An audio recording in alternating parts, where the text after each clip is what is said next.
अस्सलामु अलैकुम वरहमतुल्लाहि वबरकातुहू। कैसे हैं सब मेरे भाई? ठीक हैं, खैर खैरियत से हैं।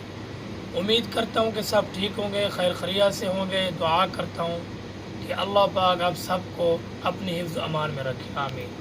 तो आज मोहम्मद राशिद दोबारा आपकी खिदमत में हाज़िर हुआ है।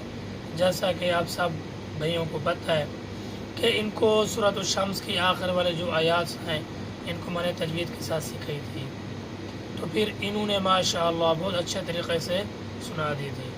तो आज जो है मैं इनको सूरतुल बलद सिखाता हूँ तजवीद के साथ।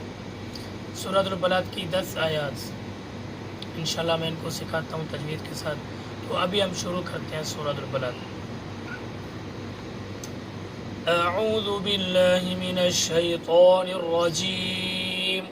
أعوذ بالله من الشيطان الرجيم बिस्मिल्लाहिर रहमानिर रहीम। بسم الله الرحمن الرحيم لا أقسم بهذا البلد لا أقسم بهذا البلد وأنت حل بهذا البلد وأنت حل بهذا البلد ووالد وما ولد ووالد وما ولد لقد خلقنا الإنسان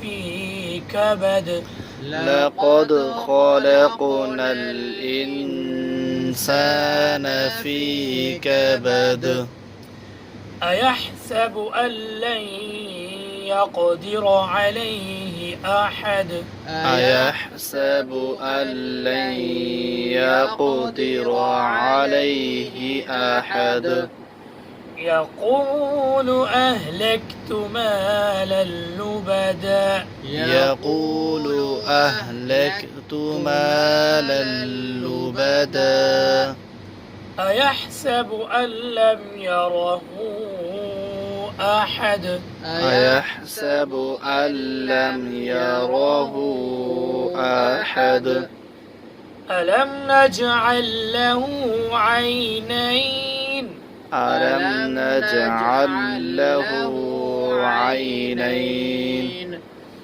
ألم نج पढ़ना नज गलत है।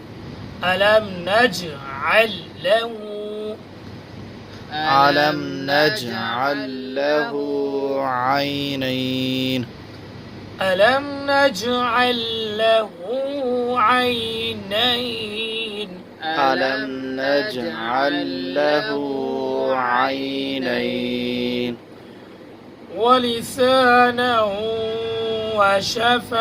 وشفتين ولسانا وشفتين وهديناه النجدين وهديناه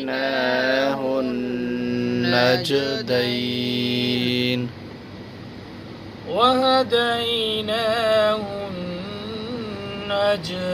النجدين وهديناه النجدين صدق الله العظيم। صدق الله العظيم बहुत शुक्रिया जी। कल फिर इंशाल्लाह मिलते हैं, तब तक के लिए इजाज़त। अस्सलामु अलैकुम व रहमतुल्लाहि व बरकातुहू।